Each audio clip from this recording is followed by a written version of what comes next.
আসসালামু আলাইকুম সম্মানিত দর্শক। তিরমিজি শরীফ হাদিসের ভিতরে একটি হাদিস আসছে যে নবী করিম সাল্লাল্লাহু আলাইহি সাল্লাম বলেন, যদি কোনো মহিলা চারটি গুণে গুণান্বিত হতে পারে, আল্লাহ তাআলা ওই মহিলার জন্য জান্নাতের 8টি দরজা খুলে দেন। আমরা সেই 4টি গুণ শুনব জনাব হযরত মাওলানা আমির হামজা হুজুরের মুখ থেকে, এবং এটা শুনতে শুনতে একটি সাবস্ক্রাইব করব যেন আমাদের নতুন নতুন ভিডিওগুলো আগে আপনার ফোনে পৌঁছাই এবং বেশি বেশি করে শেয়ার করে আরেক ভাইকে জানার সুযোগ করে দিই। 1 নম্বরে ইদা নাজারা ইলাইহা সাররাতুহু, স্বামী যখন তার দিকে তাকাবে সে স্বামীকে আনন্দ দেবে, হয় কথাবার্তা দিয়ে, ব্যবহার আচার দিয়ে, অভ্যর্থনা দিয়ে, যেভাবেই হোক স্বামীকে সে আনন্দ দেবে।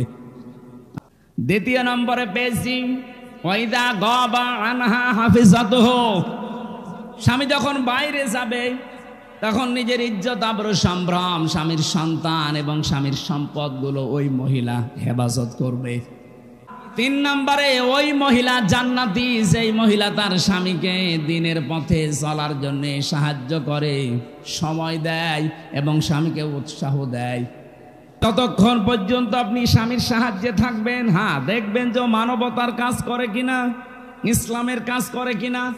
যতক্ষণ বাইরে আছে আপনি যদি সাহায্য করেন, সহযোগিতা করেন, যদি তাকে উৎসাহ যোগান, জান্নাতের 8টা দরজায় মনে করবেন আপনার জন্য খোলা আছে। 4 নাম্বারটা এটা আর একটু কঠিন। নবীজি বলেন, স্বামী যেটা পছন্দ করে ওটা যদি জায়েজ হয়, জীবন থাকতে তোমাকে মেনে নেওয়া লাগবে।